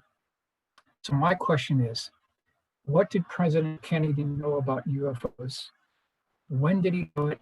And who did he tell? Because it looked during the early 1960s, this subject matter was a little bit more open and you could breach into this subject matter and get some good intel, but now everything seems to be locked down. That takes us to Homestead Air Force Base, February 19th, 1973, and this whole alleged story, which is now legendary within ufology. This has never been proven. It's a legend with ufology, but it's important that we talk about this. This is Homestead Air Force Base, February 19th, 1973. We've got Jackie Gleason and President Nixon. They're at a charity golf outing, February 19th, 1973. That part of the story is 100% legitimate. We know that. We also know that Jackie Gleason had a tremendous interest in the paranormal. He loved to hear about UFOs. In fact, his entire house was specifically built in the shape of a UFO. He called it the mothership. So here are some of the photographs. We've got Jackie Gleason with his ever-present cigarette and caution, wearing a suit. And then Richard Nixon here. This is February 19th, 1973. Some additional digging. And according to Jackie Gleason, somewhere around the 9th, the subject of UFOs came up. And Jackie Gleason approached Richard Nixon and said, well, Mr. Nixon, Mr. President, can you tell me anything about UFOs? Because I have a great interest in this. And President Nixon told Jackie Gleason that if you can be available a little bit later this evening, Jackie, I might be able to help you with that. So he didn't think too much of it. They finished their golf outing, and then around 12 midnight that same night, there's a knock on the door. Jackie Gleason's house. He was living in Miami at the time. He opens up the door, and wouldn't you know it, it's Richard Nixon in Jackie Gleason's doorway. He's alone. He had driven his own car without the Secret Service. And Richard Nixon said, well, Jackie, you remember what we were talking about on the hole this afternoon? And he said, yes. And Richard Nixon said, well, why don't you come follow me? I might be able to help you. So Jackie Gleason gets in Richard Nixon's car. They drive to Homestead Air Force Base. They get to the front gate. They're waved through. The guard recognizes it's the president. He's shocked. Him through. Richard Nixon pulls this hangar, and inside the hangar, they see, and you can count them here, 1, 2, 3, 4, 5, 6, what look like vintage Coke freezers with a glass cover on them. Coke freezer contains the mangled and burned remains of a child-sized, what we can call alien-looking being. Jackie Gleason is shocked. He's horrified to see he got a good up-close look. I also mentioned that there were blue-colored bins in the back of this that looked like debris inside these bins, so some type of blue-colored bins. Now, when Jack gets home, here you can see enlargement here. This is what the Coke freezers look like, and so you can imagine childlike alien body remains in these Coke freezers. He gets home, and this is the enlargement of what it may have looked like with Jackie looking inside. He was a changed man. According to Beverly McKittrick, his ex-wife, he was a changed man. He put himself down on the couch, from that point forward, he was absolutely a changed man. So is there anything we can do to verify this? Is there any truth story whatsoever, or is it just another one of these legends? Okay. I started doing some digging, and I pulled up the Lauderdale News, February 1st, 1973.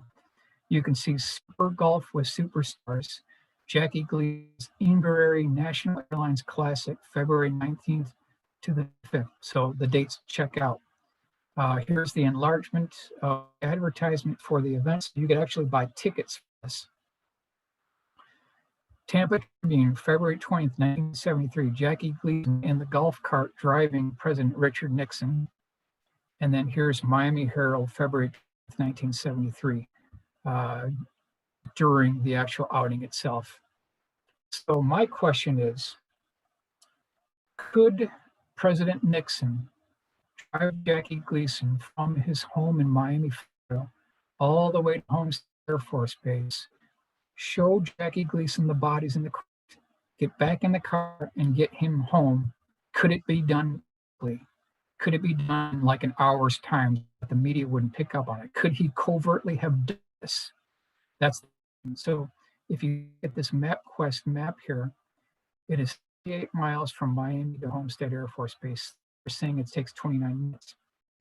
Back in 1973 at 12 midnight, there would have been like no one on the freeway. So you could have shut off another 8 minutes. So it would have been 30 minutes to drive there, 30 minutes to get back. And let's say he gave Jackie 10 minutes inside the hangar. He could have done the whole thing just over an hour. So if you look at the numbers, they check out. It could have been done. It's feasible. Here's the Dayton Daily News, May 14th, 1993. Jackie Gleason claimed that Nixon took him to State Air Force Base and viewed alien bodies. That's written about in a book here, and it is just Jackie Gleason. So according to Daily News, there was something to this story. Here's the Tampa Tribune, July 5th, 1987.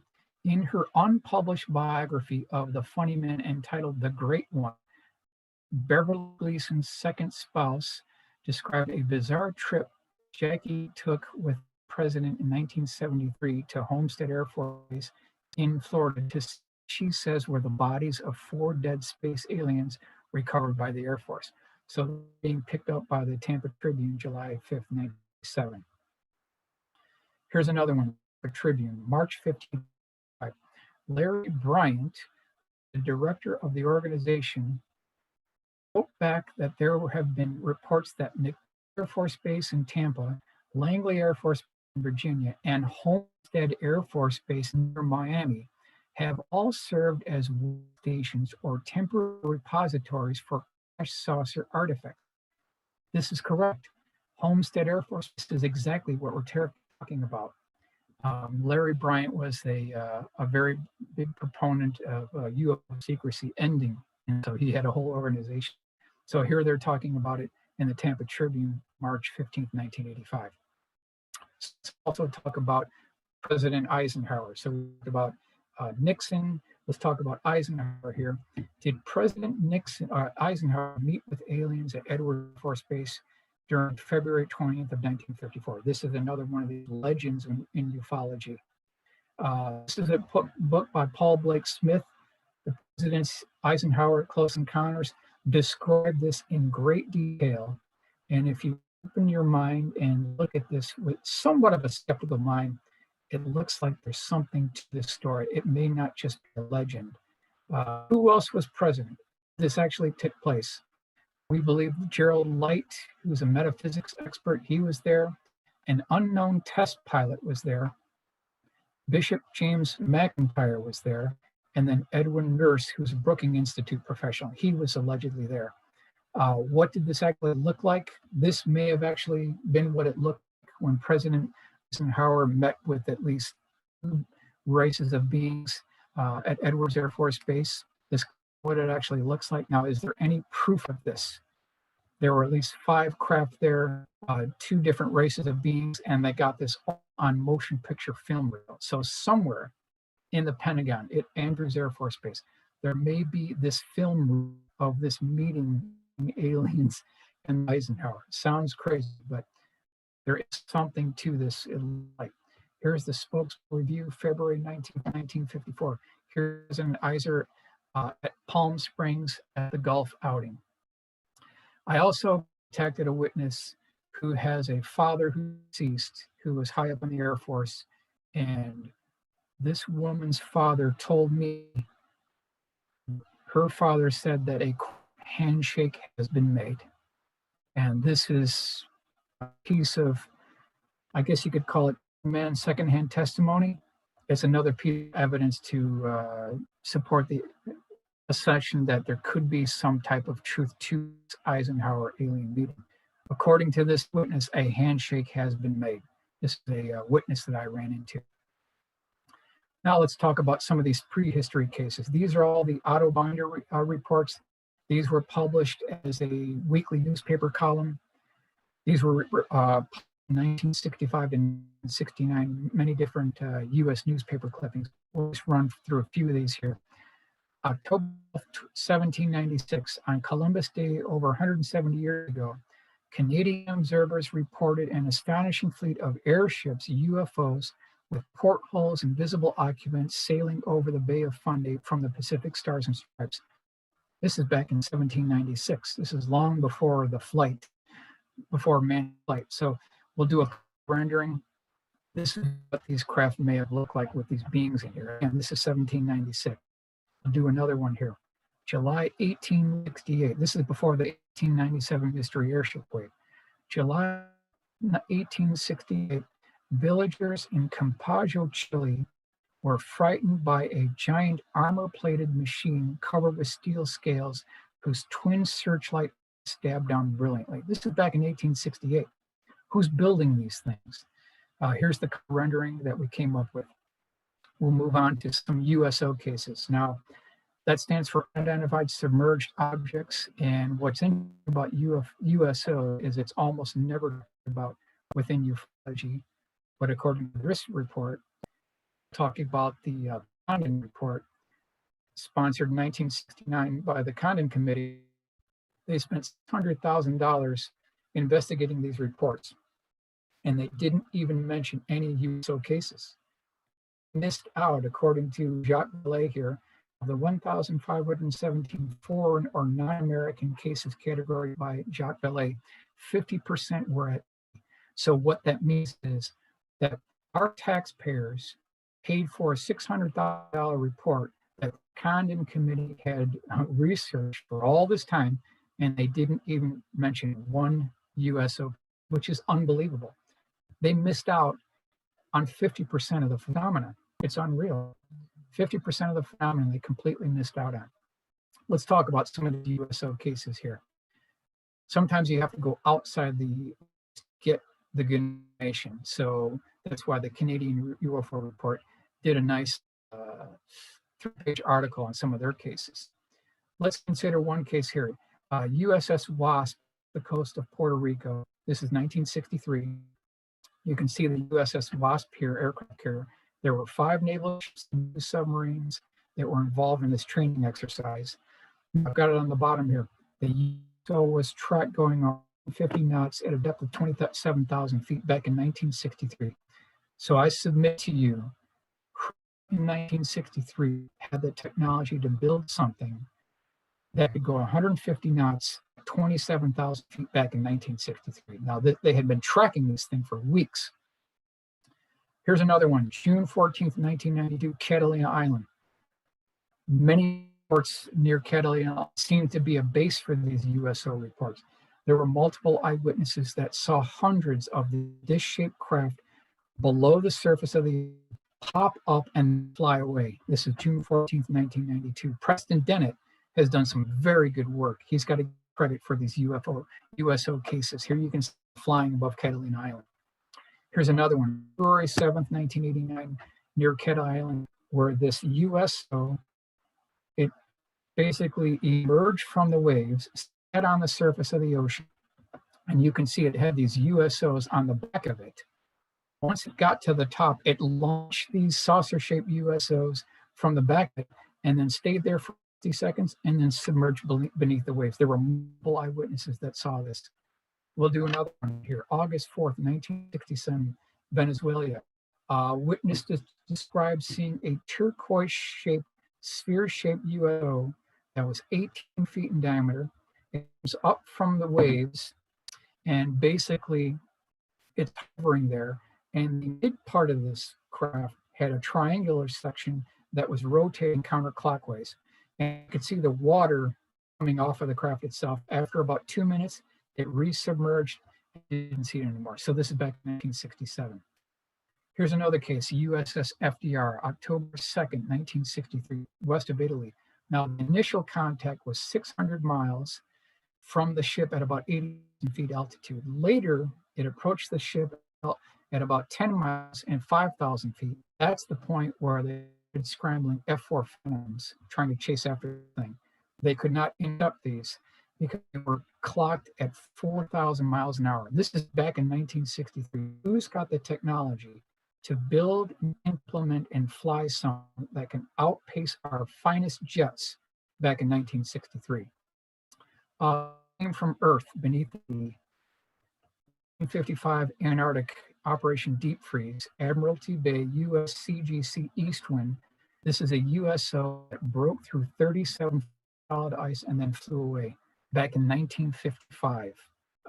And who's got the technology to do this back in 1955? And you can see that this, whatever this craft was, it broke through 37 feet of solid ice with these huge chunks of ice flying up with the misses on the ship here. You can see it off the starboard bow. And then when these ice chunks landed, they made a crashing noise, and then it left this circular cutout into the with bubbles, and the water was boiling where this thing departed. U.S. Navy fast attack submarine can go through 37 inches of solid ice, but can peer through 37 of solid ice. And then we'll quickly wrap up here with Russian Typhoon class during the Reagan administration, where these massive Typhoon class Soviet boomers encounter these USOs right off the bow of the submarine itself. So this is going on, and I want to thank everyone's attention. Aurelio, I want to forgive me the opportunity to join all of you today. Now, what the goal here was is just present a thumbnail sketch of some of these historical cases. You know, we've got eyewitnesses from pilots, military personnel, cosmonauts. We've got astronaut reports.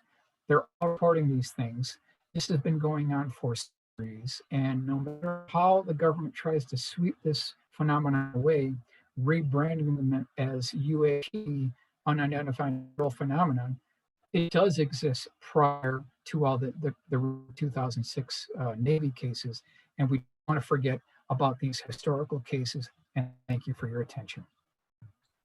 Thank you so much, Michael. I'm going to open the questions up to our participants who are still trying to process all of this information that you've given us for the last hour and 40 minutes, Michael. So again, I'm going to give you some a chance to answer some questions from our participants. So go ahead and type it into the chat. I know it's a lot of stuff going on, but I will go ahead and relay the questions to Michael. Good, that'll be fine. Awesome. If at some point the U.S. government knows the UFO's real deal, would they not be obligated to inform a newly sworn in president, especially if she inquired about it? Okay, that's a very good question. My understanding that when you get into the realm of UFO crash retrieves, these are what are known as the crown jewels of the government. And presidents come and go. They have a 4-year term. They are temporary employees. So in many cases, our highly elected leaders are not, quote unquote, read in or briefed in on these crown jewels. When you've got something like a crash retrieval with potential military applications that is reverse engineered, that's been going on for decades, the president many times does not have a need to know. He does not have a high enough security clearance. So in many cases, our most highly elected officials do not have a need to know. They may not know about these craft because of the military applications associated with these vehicles. Michael, can you speculate on which presidents probably knew about this information? Sure. Okay, sure. President Bush, President Reagan, President Eisenhower, President Kennedy, and to a degree, President Nixon. Beyond that, just don't know how much they've been briefed. Awesome. Hold on a second. I got some more questions here, so give me a second. Okay. Have you done a patent search to see if there are any matches, for the example, the 1966 torpedo with an arm on the top case? I have not done a patent search for that, but you have specific libraries where it's like a dark black hole where these things fall into it for some reason, and the patent search will not pierce those type of laboratories. So, because according to that one paper clipping, there was Langley Air Force Base, MacDill Air Force Base, and Homestead Air Force Base. They have designated libraries where they keep this information, and we penetrate those libraries. Do you know of any sightings or crashes or retrievals happening today? Anything There's been recent? alleged account of things recovered, but again, when you're talking about the crown jewels, you will not absolutely will not read about it in your local newspaper. You're not going to see about it on the LA Times. The New York Times is not going to publish the crown jewels of the American government. It's that important to them. So we will never read a newspaper report about specific details of a crash retrieval. Who was there? Who was involved? What the size of the craft was, what the propulsion system was, what it was made of, the metallurgy. We're just not going to read about it. They won't talk about it.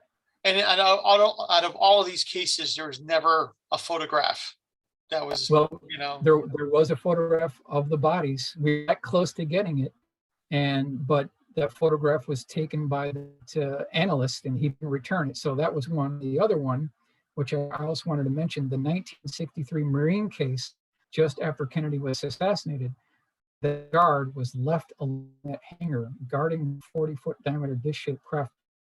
One day he was there and he was left completely alone. He had a small Minox camera that he took out of his pocket that was like one of these small spy cameras. So he took a photograph of it. In 1986, that photograph was lost in a flood. So he had a good evidence, but the evidence is always 2 steps ahead of researchers. Are gray aliens the only type of aliens found in these crashes that you know of? I don't know what other types found, but if we go by what was mentioned in the Eisenhower encounter at Edwards Air Force Base, there were 2 separate races. Again, this is speculation. It's very hard to prove this. It's reached legendary status within ufology, but these stories keep on popping up, and there's interlinked details between these stories separated by time and space that keep jiving and keep lining up. For instance, when Melvin McNichol told Charlotte Mann that he had seen a flying saucer in the West, they built scaffolding around it, propped it off the floor, built scaffolding around it, and there were recovered. That completely tracked the Marine who said that he guarded a craft that was built, propped up on scaffolding, had a catwalk around it, and that bodies were involved. These 2 guys, I'm sure, did not know each other, and they were living in 2 different areas. So, I don't know. It seems to check out. Have you ever come across any UFO incidents or sightings involving craft that are translucent? Translucent. Well, in some cases, when these things are powered up, allegedly, you can see the exterior on the inside. Well, you can see out. But in the case of the Aztec crash retrieval, there were iconology that were violet or purple in color that was projected on the inside wall of the craft. So maybe that means that part of it was translucent. Not quite sure, but that's reported by the eyewitnesses. I think I've also heard of Bob Lazar during his time at S4 inside of Area 51, when they were doing the test flights of the retrieved UFO flying saucer, the sport model. They said that according to the pilot, the human pilot that they had inside the craft, when they would power it on and fly it around, actually the walls would actually become translucent, so you can actually see out the craft Right. when it was powered up, but you can't see like from outside in. And actually, Correct. with the gravitational field being generated, it would also render the craft invisible to the naked eye unless you're looking directly underneath it or from the top of it. That's right. So let's just have one more question before we end our wonderful 6th annual Western Connecticut UFO conference. One last question. Mark McCandish, do we know anything more about his tragic death? Yeah, well, McCandish was my best friend. I loved him as a brother. I consider him a father figure. April 13th, he took his with a self-inflicted handgun shot to the head. It's a total tragedy. I'll never get over it. He was premier aerospace illustrator in the world. There's no one in the world that could beat Mark McCandish. We will never have another Mark McCandish. There will never be anyone that could beat the level of talent that this guy had. I commissioned him to do 8 different pieces for me, which I will never get rid of. I will never sell them at any price. They're national treasures. They're bigger than me. They actually belong to the world. I mean, I wish there was a way I could showcase these things at the Getty or something. I feel they're that good. His shading skills are unbelievable. The way that he does his paintings are photorealistic. I mean, you can look at any artist, any aviation art around the world, and there's no one in the world that can match the precision, the razor sharp edges, the shadow, the lighting of Mark McCandish. There's just no one in the world that can beat him. So his legacy will go on in his artwork, and I love him for all time.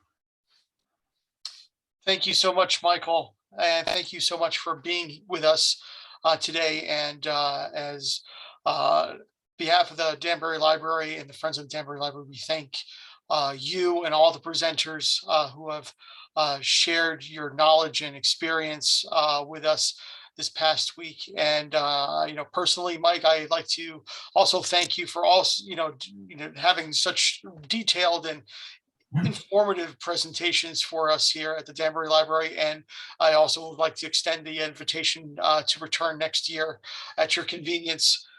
So thanks again, everyone. Please, if you can, send an email to comments@danburylibrary.org.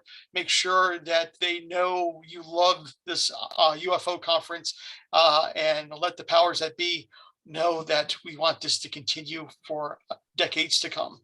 So on behalf of the Danbury Library, I wish you a good day and happy Halloween. Thanks a lot.